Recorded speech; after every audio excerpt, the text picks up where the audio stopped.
CM Dhami की अध्यक्षता में हुई पर्यटन विकास बोर्ड की बैठक। बोले सीएम, राज्य का आधार पर्यटन, राज्य सरकार लगातार पर्यटन स्थलों के विकास के साथ ही कनेक्टिविटी का कर रही विस्तार। बाबा केदारनाथ धाम के कपाट खोलने के समय में परिवर्तन। सुबह 5 बजे से लेकर रात 9 बजे तक खुलेंगे कपाट। बदलते मौसम को देखते हुए बद्री केदार मंदिर समिति ने लिया फैसला।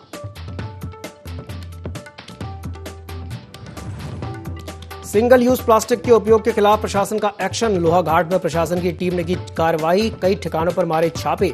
32,000 रुपए के काटे चालान। किच्छा में सड़क किनारे खड़ी स्कूल बस को ट्रक ने मारी टक्कर। हादसे में कई बच्चे हुए घायल। घायलों को अस्पताल में कराया गया भर्ती।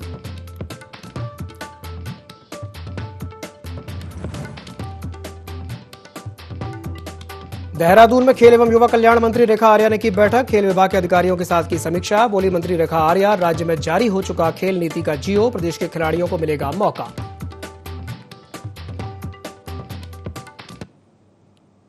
नमस्कार, देवभूमि लाइव में आपका स्वागत है। मैं हूं आपके साथ दिव्यांशु जोशी। उत्तराखंड में खेल छात्रवृत्ति का जियो जारी हो चुका है। खेलों को लेकर खेल विभाग की क्या कुछ तैयारियां हैं, इन्हीं विषयों को लेकर खेल मंत्री रेखा आर्या से खास बातचीत की हमारे प्रिंसिपल कॉरेस्पॉन्डेंट कैलाश बिष्ट ने।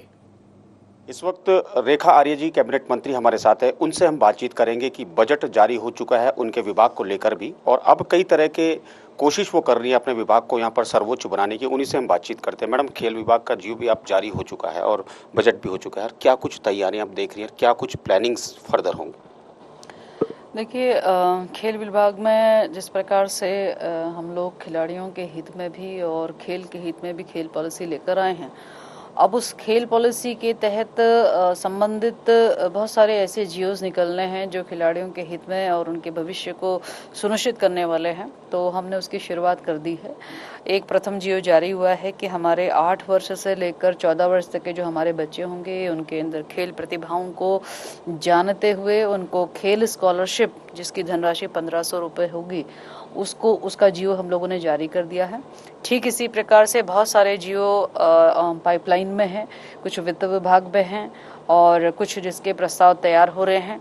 तो ये हमारी कोशिश है कि हमारे खेल खिलाड़ी और उनको मिलने वाले संसाधन, उसमें कमी ना होने पाए। और माननीय मुख्यमंत्री जी का आशीर्वाद है कि खेल को या खेल की प्रतिभा को हम गंभीरता के साथ में निखारने का भी, अवसर देने का भी और सम्मान देने का भी, तीनों चीज़ों को हम सुनिश्चित करें। ये उनके निर्देश भी है। उसी क्रम में हम खेल विभाग को आगे बढ़ा भी रहे हैं। मैडम, आप एक महिला भी हैं और पहाड़ से आप ताल्लुक़ रखती हैं, और पहाड़ में कई बार ऐसा होता है कि खेल प्रतिभाएं होती है लेकिन वो निखर नहीं पाती, तो क्या इसको लेकर भी खेल विभाग की कोई प्लानिंग है? देखिए, खेल विभाग की यही प्लानिंग है कि हम बिल्कुल न्याय पंचायत स्तर पर, बिल्कुल ग्राम पंचायत स्तर पर जो है, हम उन खिलाड़ियों का चयन करें। और उसके लिए जैसे अभी हमने कहा कि हम 1500 रुपये खेल स्कॉलरशिप देना चाह रहे हैं या उसका जियो जारी हो गया है, तो ऐसे ही बच्चों का चयन है जो कि बिल्कुल ग्रामीण क्षेत्र में है, जहाँ शायद कोई पहुँच नहीं पाता हो, तो वहाँ से उनकी खेल प्रतिभाओं को निखारना, उनको प्रोत्साहन देना, माँ बाप के अंदर ये प्रेरणा डालना कि आप बच्चों को खेल के लिए प्रोत्साहित करें, क्योंकि खेल से भी भविष्य सुरक्षित हो सकता है, या संदेश देना। तो ये बिल्कुल ग्राम पंचायत स्तर से जो है हमारे विभाग उस पर काम कर रहा है। और आगामी 29 अगस्त को खेल दिवस के अवसर पर ऐसे ही बच्चों का चयन की प्रक्रिया जो अभी गतिमान करने के निर्देश दिए हैं, तो निश्चित रूप से लगभग 4000 बच्चे पूरे प्रदेश भर में खेल छात्रवृत्ति से लाभान्वित भी होंगे। और समय दे समय उनके लिए जो कार्य योजना भी हमने तैयार करने के लिए कहा है कि समय दे समय जो है प्रतियोगिताएं होती रहनी चाहिए, जिसके कारण से खेल के अवसर या उनके अंदर जो प्रतिभा है उसको निखरने का मौका मिलता रहना चाहिए, ताकि हम उनको आगे चल के नेशनल लेवल पर या अंतर्राष्ट्रीय स्तर पर वो खेल सके। मैडम, कई ऐसे खेल हैं जिन पर पैसा ज़्यादा खर्च होता है, और इनकेस अगर आपके संज्ञान में इस तरह के कोई अगर मामले आते हैं तो उसको लेकर क्या कुछ तैयारी आपकी रहेगी और विभाग की रहेगी? देखिए, वाकई ये बहुत चैलेंजिंग है कि बहुत सारे खेल ऐसे होते हैं, काफ़ी महंगे होते हैं, उनके इंस्ट्रूमेंट काफ़ी महंगे होते हैं, तो विभाग के पास में भी इतने साधन संसाधन नहीं हो पाते हैं कि वह उनको जो है एक ही बार में 5 लाख का या 10 लाख का इंस्ट्रूमेंट उनको उपलब्ध करा दे। यदि हम एक शूटिंग गन की यदि हम बात करते हैं, उसकी ही कॉस्ट लगभग आज की टेक्नोलॉजी के हिसाब से लगभग 5 लाख बैठती है। तो कई बार दिक्कतें खड़ी होती हैं। उसके लिए मैंने विभाग को निर्देशित करा है कि हम लोग इस संदर्भ में विचार करें और एक स्पोर्ट्स डेवलपमेंट फंड जो है वो उसकी व्यवस्था जो है विभाग करे, जिसको लेकर माननीय मुख्यमंत्री जी आज पहुंचे हुए हैं। तो निश्चित रूप से उनसे मुलाकात करते हुए इस विषय पर उनसे जिक्र करूंगी और उनका आशीर्वाद रहेगा तो निश्चित रूप से खेल विभाग को कभी भी किसी भी प्रकार से संसाधनों का अभाव ना होने पाए। और जो तात्कालिक व्यवस्था है, कई बार हम यह भी देखते हैं कि हमारे खिलाड़ी अंतर्राष्ट्रीय खेल के आ चुके होते हैं, मेडल भी जीत चुका होता है, उनके लिए सम्मानित धनराशि की भी घोषणा हो जाती है, लेकिन उसके आते आते भी जो है चेक नहीं बन पाता है, चीज़ें फाइलों में मूव करती हैं।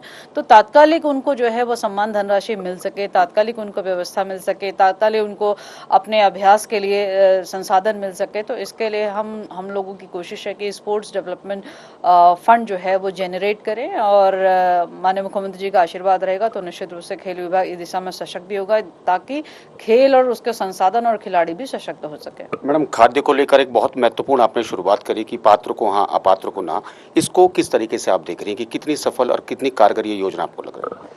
देखिए, ये कोशिश थी कि एक भी ऐसा व्यक्ति जो पात्र हो वंचित न रहने पाए, इसलिए ये एक अभियान चला कि अपात्र को ना और पात्र को हाँ। और इस अभियान को मैं बहुत ही सफल अभियान मानती हूँ, क्योंकि इस अभियान के तहत में अपात्र जो हमारे व्यक्ति थे, जो कि अब 15,000 की आय के इनकम से जिनकी आय जो है वो ऊपर हो चुकी है, ऐसे लोगों ने स्वेच्छा से जो है राशन कार्ड सरेंडर किए हैं। और वो सरेंडर इस हित में भी किए हैं कि अब ये कार्ड जो है संबंधित पात्र व्यक्ति को मिलेगा। मैं समझती हूँ बहुत सफल अभियान रहा और ये मेरी कोशिश थी कि पात्र व्यक्ति का जो चाहे वो गरीब कल्याण अन्न योजना का लाभ ले रहा हो, चाहे सस्ता राशन का लाभ ले रहा हो, उसको सही व्यक्ति को प्राप्त हो सके। मैं लगभग 90,000 के करीब जो है वो ऐसे राशन कार्ड सरेंडर हुए हैं। निश्चित रूप से जल्दी एक विभागीय समीक्षा करते हुए हमारे जो पात्र राशन कार्ड धारक है उनको ये अलॉट हो जाए और अपात्रों को धन्यवाद ज्ञापित हो जाए, ऐसा जो है हम आने वाले समय में करना सुनिश्चित कर रहे हैं। मैडम, बजट भी आपको मिल चुका आपके विभाग को, और अब जो आगे की रणनीति होगी आपकी, जो तमाम विभाग आपके पास हैं, क्या कुछ रणनीति रहेगी? क्योंकि 100 दिन का हमने जो कार्यकाल देखा, लगातार आपने ताबड़तोड़ मीटिंग्स की, तो आगे क्या कुछ हम देखें? आप क्या अपेक्षाएं आपसे करें?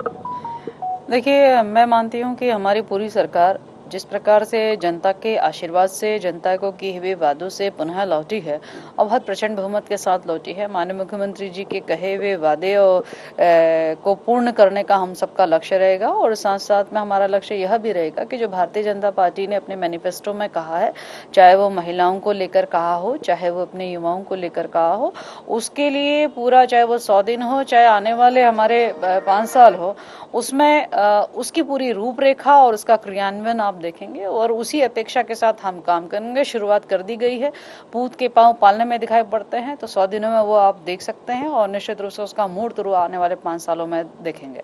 मैडम, हमसे बातचीत के लिए बहुत बहुत धन्यवाद आपका।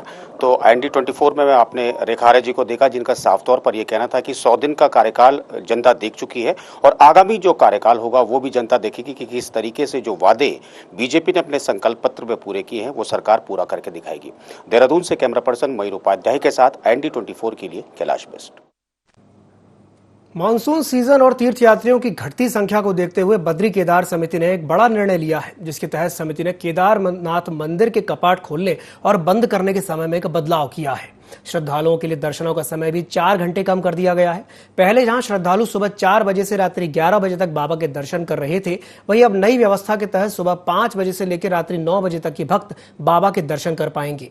वहीं केदारनाथ में सुबह 4 बजे मंदिर के कपाट खोले जा रहे हैं। अपराह्न 3 बजे बाबा केदारनाथ को भोग लगाने के बाद मंदिर की साफ सफाई और विश्राम के बाद शाम 5 बजे से पुनः मंदिर के कपाट श्रद्धालुओं के लिए खोले जा रहे हैं।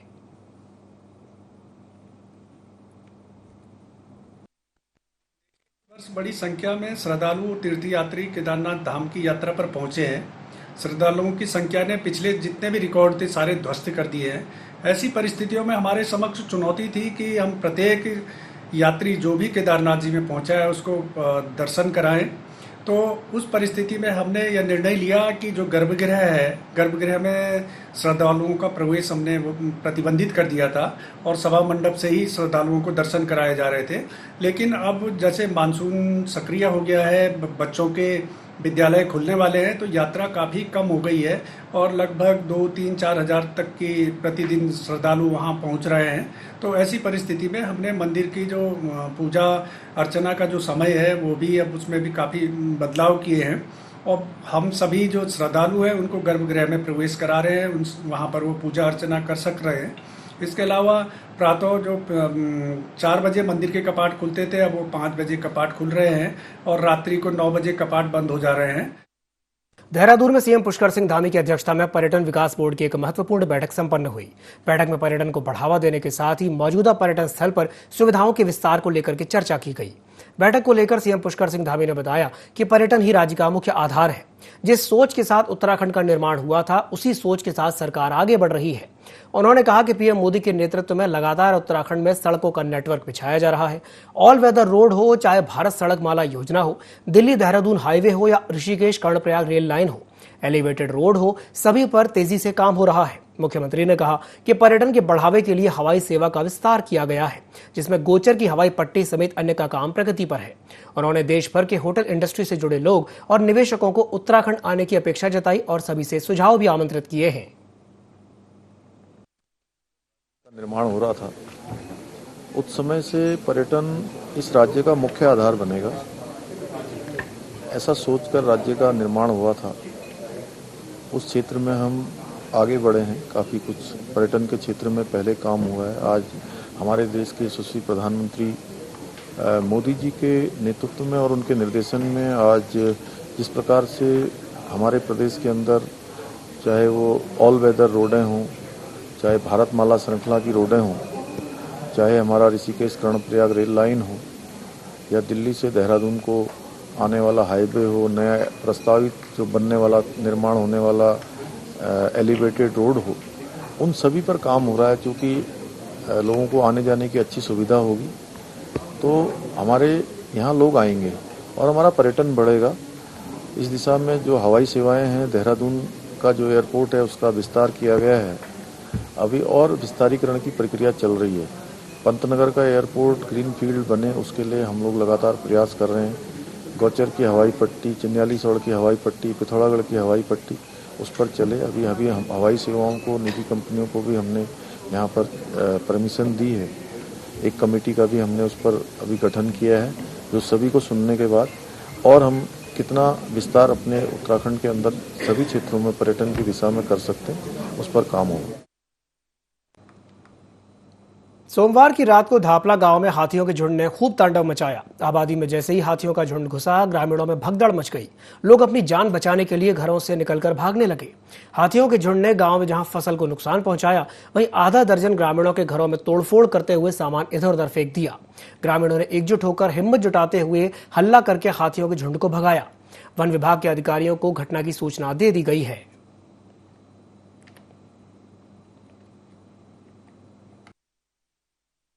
धापला में कल रात हाथियों द्वारा काफ़ी नुकसान किया गया, जिसमें प्रमोद सिंह के घर में काफ़ी नुकसान हुआ, जिसमें मकान की विंडो तोड़ दी गई, दरवाजे भी तोड़ दिए गए, गौशाला भी ध्वस्त कर दिया गया और फर्नीचर और मोटरसाइकिल पूरी ध्वस्त कर दी गई और फसल को तो नुकसान भी किया गया। इसके अलावा प्रकाश चंद, दयाल राम जी, पूर्व प्रधान जीवन लाल जी, महेश चंद, भगवत राम जी, राजन सिंह जी, इनके फसलों को नुकसान, बगीचों को नुकसान किया गया। पूर्व प्रधान जी के घर में भी नुकसान किया गया और वन विभाग की टीम यहाँ मौके पर पहुँच चुकी है और वो पूरा निरीक्षण कर उचित मुआवजा हमने उनको देने के लिए बोल दिया। रामनगर में अब जिला प्रशासन ने अवैध रूप से बनाए गए होटल और रेस्टोरेंट पर बड़ी कार्रवाई करने की तैयारी कर ली है। उप जिलाधिकारी गौरव चटवार के नेतृत्व में ग्राम ढिकुली से लगे रिजॉर्ट और होटलों का निरीक्षण किया गया। लगभग 200 होटल और रिजॉर्ट हैं। सभी होटलों और रिजॉर्ट की जांच की जा रही है। अभी तक दोनों टीमों के द्वारा लगभग 35 रिजॉर्ट और होटलों की पैमाइश की जा चुकी है। जांच में कमियां पाए जाने पर संबंधित होटल और रिजॉर्ट पर कार्रवाई की जाएगी। उसकी हम चेकिंग चल रही है, तो उसमें जो भी कमियां पाई जा रही हैं उसको अभी हम लिपिबद्ध कर रहे हैं। तो एक साथ ही हम आपको बताएंगे कि किस पर्टिकुलर रिजॉर्ट में क्या क्या कमियां पाएंगी, क्योंकि कमियां अलग अलग तरीके की हैं। और जिस रिजॉर्ट में हम अभी बैठे हैं, ये CRVR जो है, इसमें पूर्व में भी हाई कोर्ट के ऑर्डर से पहले भी पैमाइश हुई थी और अभी इनके द्वारा बताया जा रहा है कि इनके पास कोई स्टे ऑर्डर है सुप्रीम कोर्ट का। तो हमने उनको कहा है कि आप अपना स्टे ऑर्डर जो है हमको पेश करें, ताकि उसी के हिसाब से हम आगे कार्रवाई कर सकें। क्योंकि हमारे 2 टीमें लगी हुई हैं, तो करीब 30-35 रिजॉर्ट हो चुके हैं, क्योंकि एक रिजॉर्ट को करने में काफ़ी समय लगता है। तो और हमारे यहाँ 200 से अधिक रिजॉर्ट्स हैं, तो थोड़ा समय लगेगा। उधम सिंह नगर जिले के किच्छा में एक बड़ा हादसा होने से टल गया है, जहां एक ट्रक सड़क किनारे खड़ी स्कूल बस को टक्कर मार दी, जिसमें करीब 23 बच्चे सवार थे। हादसे से परिजन और स्कूल प्रबंधक में हड़कंप मच गया। सभी बच्चों को सरकारी अस्पताल में पहुंचाया गया, जहां ये 3 बच्चों को रुद्रपुर के निजी अस्पताल में भर्ती कराना पड़ा। गनीमत यह रही कि घायल बच्चों को हल्की चोटें आई हैं। सिरसा चौकी पुलिस ने आरोपी ट्रक चालक को गिरफ्तार कर जांच शुरू कर दी है। वहीं मामले में परिजनों ने कड़ी कार्रवाई की मांग की है।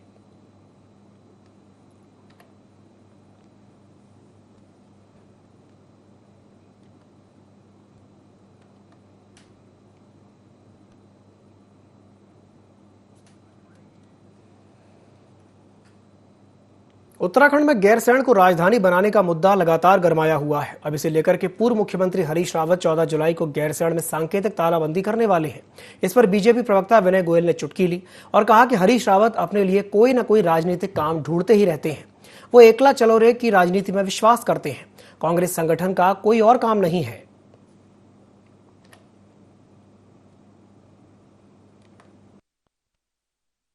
हरीश रावत जी कोई ना कोई अपने लिए राजनीतिक कार्य ढूंढते रहते हैं और वो एकला चलो की नीति में विश्वास करते हैं। कांग्रेस संगठन का कोई कार्यक्रम नहीं है, लेकिन क्योंकि हरीश रावत जी को सुर्खियों में रहना है, अपने आप को कहीं ना कहीं दिखाना है, अपने अस्तित्व बना के रखना है, कुछ ना कुछ काम उन्हें चाहिए ताकि वो सुर्खियों में बने रहे, समाचारों में बने रहे। तो ये उनकी छपास की बीमारी है, तो उसका इलाज तो कोई नहीं कर सकता।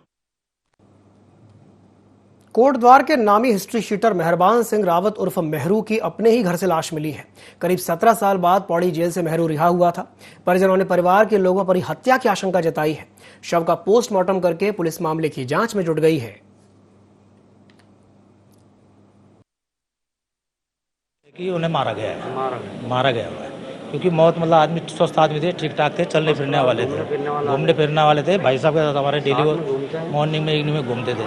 जो उनके यहाँ रहता है रिंकू, वो उनकी पत्नी और उनका लड़का, हमको तीनों पे शक है। मेहरबान सिंह उर्फ मेहरू जो है वो हिस्ट्री शीटर था। करीब 17 साल से जेल में रहने के बाद वो 2.5 महीने के पहले जो है छूट करके आया था।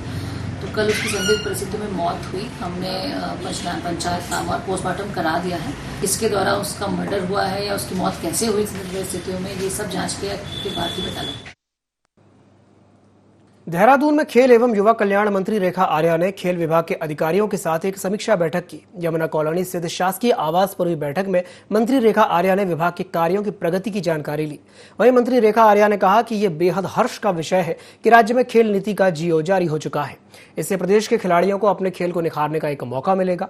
खेल मंत्री रेखा आर्या ने कहा कि मुख्यमंत्री पुष्कर सिंह धामी की उदीयमान खिलाड़ी उन्नयन योजना के अंतर्गत राज्य के 8 से 14 वर्ष तक के उदीयमान खिलाड़ियों को प्रति माह 1,500 रुपए खेल छात्रवृत्ति दी जाएगी। ली गई है और इसी समीक्षा बैठक में जयपुर में जब मैंने बैठक ली थी तो उसके जो मिनट्स बने थे उसमें आखिरकार कितनी कार्रवाई की गई है उसकी भी समीक्षा की गई है। पहला बिंदु हमारा यही था कि माननीय मुख्यमंत्री जी की भी जितनी घोषणाएं खेल मैदान को लेकर है या खेल के संदर्भित है वो कहां तक इम्प्लीमेंट हुआ है, तो ये प्रतीत होता है कि उसमें काफ़ी अच्छी प्रोग्रेस। खेल विभाग में जो हमारे 8 वर्ष से लेकर हमारे जो 14 वर्ष तक के बच्चे हैं, आगामी 29 अगस्त को जिस दिन हमारा खेल दिवस होता है उस दिन से हम यह छात्रवृत्ति देने की योजना जो है हम लोग उसका शुभारंभ करने जा रहे हैं, तो उसके लिए भी कार्य योजना बनाने के निर्देश दिए हैं। उत्तराखंड में सिंगल यूज प्लास्टिक बैन होने के बाद लोहाघाट में प्रशासन सख्त हो गया है। चंपावत डीएम के आदेश के बाद पुलिस बाजारों में छापेमार कार्रवाई कर रही है, जिससे व्यापारियों में हड़कंप मच गया है। छापामार कार्रवाई में ईओ मोहम्मद इस्लाम ने बताया कि व्यापारियों के 32,000 रुपए के चालान काटे गए हैं। वहीं व्यापारियों को सिंगल यूज प्लास्टिक न बेचने की सख्त हिदायत दी गई है।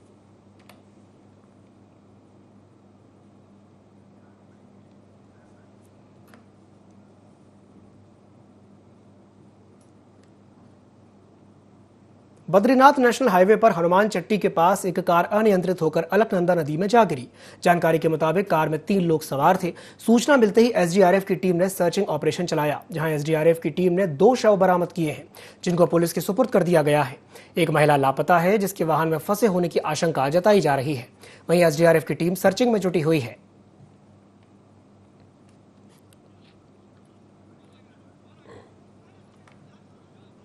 रुद्रप्रयाग में राष्ट्रीय शिक्षा नीति के अंतर्गत जिला शिक्षा एवं प्रशिक्षण संस्थान के द्वारा लगाई गई व्यावसायिक शिक्षा विकास प्रशिक्षण का समापन हो गया है। 3 दिवसीय कार्यशाला आयोजित की गई थी। इस अवसर पर मुख्य विकास अधिकारी नरेश कुमार ने कहा कि हमें वही कार्य व्यवसाय के रूप में अपनाना चाहिए जिसे करते हुए हमें खुशी मिले। उन्होंने उपस्थित जन समुदाय का आह्वान करते हुए कहा कि हमें स्थानीय उत्पादों, लोक कलाओं, खेल और खेल उपकरणों के निर्माण को व्यवसाय के रूप में बढ़ावा देना चाहिए। वहीं 3 दिनों की कार्यशाला में उन्होंने बच्चों के द्वारा बनाई गई प्रदर्शनी का भी अवलोकन किया। कार्यशाला भी उसमें मुझे बहुत मजा आया। तो हमने उसमें केदारनाथ बनाना सीखा, पेन स्टैंड, दीपक स्टैंड बनाना सीखा। तो जैसे हम अपने दोस्तों के लिए गिफ्ट खरीदते हैं बाजार से, तो वैसे हम गिफ्ट हम ऐसे बना सकते हैं और अपने दोस्तों को दे सकते हैं। तो अगर ये आगे भी एक कार्यशाला होती रहेगी तो मैं उनको जरूर ज्वाइन करूँगी। भारत सरकार ने जो नई शिक्षा नीति लागू की है उसी का एक अभिन्न पहलू ये भी है कि व्यावसायिक शिक्षा बच्चों को दी जाए। उसी के क्रम में हमारे जनपद रुद्रप्रयाग के राजकीय इंटर कॉलेज तैला में आज ये कार्यक्रम व्यावसायिक शिक्षा का यहाँ पर 3 दिवसीय चल रहा है, जिसमें हमारे 8 विद्यालयों के बच्चे प्रतिभाग कर रहे हैं और उनके रुचि के अनुसार की अगर चीज़ें मिल जाएं तो निश्चित रूप से वो व्यवसाय के तौर पर भी इसको अपना सकते हैं। तो ये एक शुरुआत है। तो आने वाले दिनों में हमारे जनपद में और भी इसमें कार्यक्रम आयोजित होंगे, ऐसी मुझे उम्मीद है। उधम सिंह नगर के किच्छा में एसओजी की टीम ने नशे के खिलाफ अभियान चलाया और कार्रवाई करते हुए 1100 लीटर अवैध कच्ची शराब के साथ एक शराब तस्कर को गिरफ्तार कर लिया। पुलिस सूत्रों से मिली जानकारी के अनुसार पकड़ा गया आरोपी किच्छा और रुद्रपुर के तमाम क्षेत्रों में अवैध रूप से कच्ची शराब की सप्लाई किया करता था। मौके पर पुलिस क्षेत्राधिकारी ओम प्रकाश शर्मा ने बताया कि एसएसपी उधम सिंह नगर के दिशा निर्देशन में जिले भर में नशे के खिलाफ अभियान चलाया जा रहा है और यह अभियान आगे भी जारी रहेगा।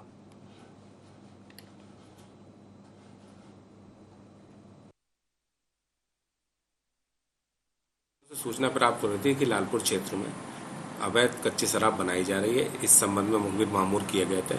आज एसओजी और लालपुर चौकी की पुलिस द्वारा दबिशगी दी गई, जिसमें जसवंत सिंह को गिरफ्तार किया गया, जिससे 1110 लीटर कच्ची अवैध शराब बरामद की गई है।